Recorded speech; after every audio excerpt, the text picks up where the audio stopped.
More than anything else, the death of malls and physical retail gets blamed on e-commerce, the rise of online shopping. While there were other factors like mismanagement and market saturation, during the mid to late 90s, a major shift did happen.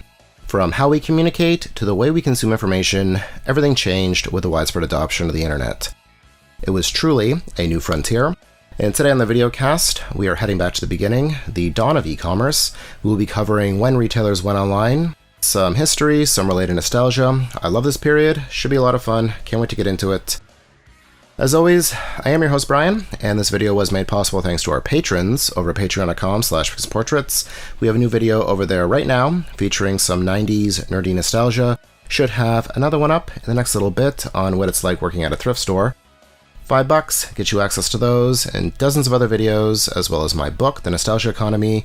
We have a free preview up there right now, so if you like what we do and want to make it happen, please consider supporting us. Like this video, share it, that helps out a lot too.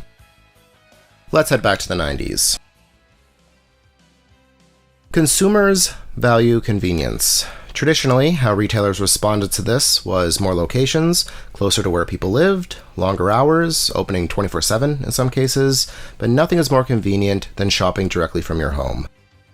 Even decades earlier, this was seen as the peak. There are examples in science or speculative fiction, future predictions of people using technology, either television, radio, or eventually computers, to facilitate commerce.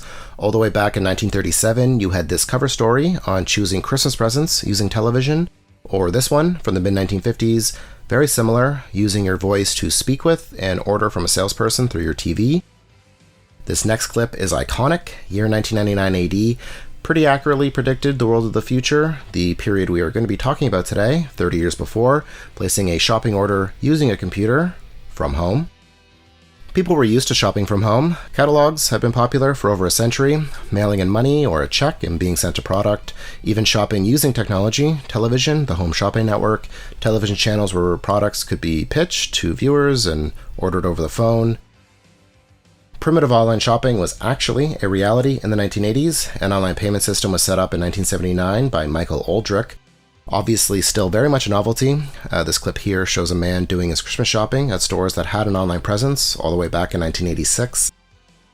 This one here is from 1988 and shows online grocery shopping, very much in line with ordering by phone, but the idea of being able to use the internet to shop was no longer in the realm of fantasy. It was, however, very niche.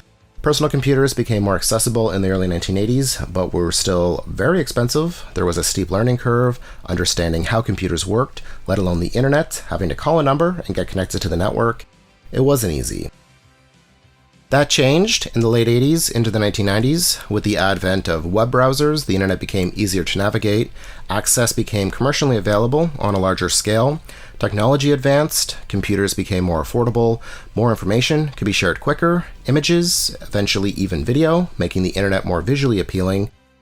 Daytime television shows, news programs dedicated entire segments to teaching people what the internet was and how they could use it for all sorts of things, including shopping.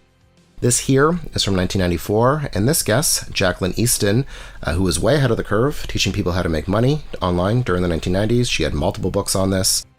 Here she shows the hosts how easy it is to shop online. Fears are brought up, fraud, people were not comfortable putting their credit cards online, and this was probably the biggest hurdle online shopping faced. Security. Easton explains that the internet isn't really used for fraud, which is a statement that really hasn't aged well, but brings up the point that consumers give their credit card to strangers every day. People struggle to understand that online shopping was just that, shopping. Around this time, you hear a lot about cyberspace, the information superhighway, all of these ways of contextualizing the internet, imagining it as this other space that you logged into, helped people wrap their heads around the idea. The internet was an extension or a tool that helped us do the things we already did, and online shopping was thought of like a virtual mall. Every store had its own website. Some stores launched online only. I would love to make a whole video on the dot-com boom and bust, but some of the early e-commerce sites are still around today. We talked about eBay last week, launched in 1995, the same year as Amazon. It started as an online bookstore, Amazon did, but expanded to include other products, and today is the second biggest retailer in the world, behind Walmart. Established retailers, like Walmart, also went online, with some adapting quicker than others.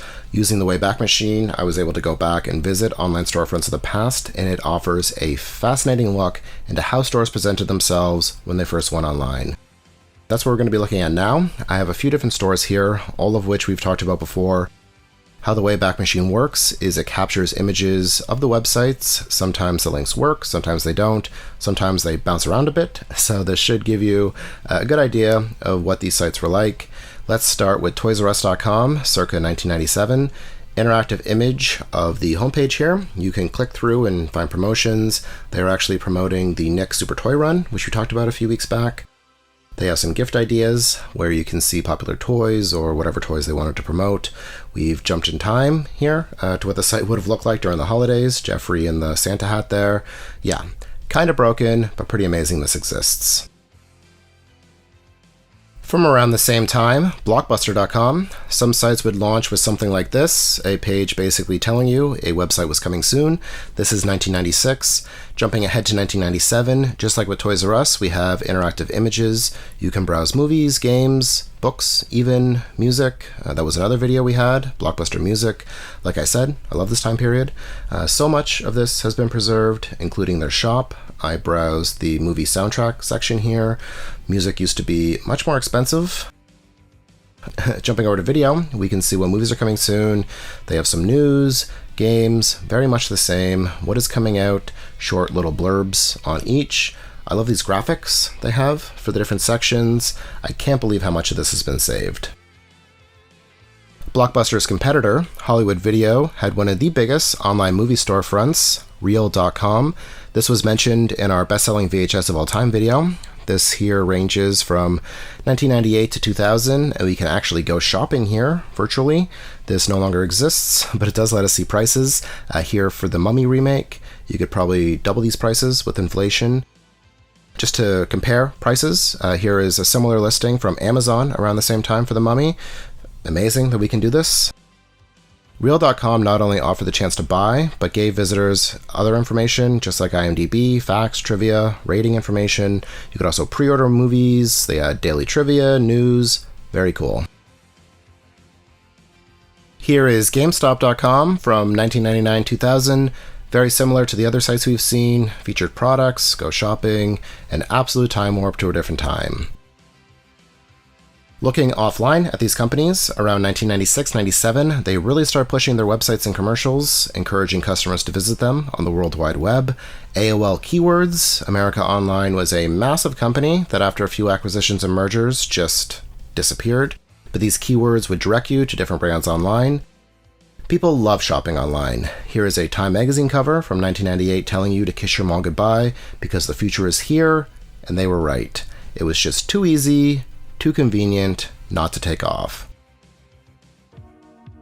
What are some of your early memories of online shopping? Do you remember your first purchase? Let me know in the comments. This was not meant to be exhaustive. We will be talking about it more over on Patreon in the coming weeks. So again, please consider supporting us if you can. If you like this video, give us a thumbs up, subscribe, share, you know the gimmick. As always, thank you all so much for your interest in this channel, and thanks for watching. See you in the future.